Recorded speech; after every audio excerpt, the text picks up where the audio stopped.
Hello everybody out there in the interwebs. I wanted to show you, I'm doing this in one-handed camera action here. I just got this Samsung refrigerator. A couple of things that I had to do after the setup, even though they were very great people setting it up and everything.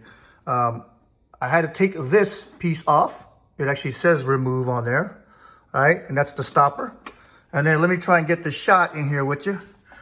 You gotta take this out, right? Give it a little firm push, pull, excuse me. Let's see if I can get this thing done. And you see that blue button there on the side?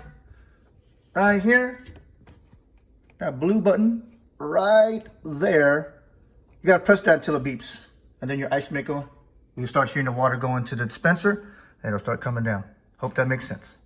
Just in case it wasn't defaulted on, your ice maker needs to be on. This is how you actually turn it on and off after you do those two things. And just, you know, this is my new fridge, so I'll let you know. You got to press this to unlock it. Then you can go and make that change. And that goes everything up here too, degrees and all that kind of stuff. All right, and it'll self-lock. All right, and if you didn't know, you do your QR code after you install SmartThings and go ahead and set it up to your SmartThings app. All right, great fridge so far.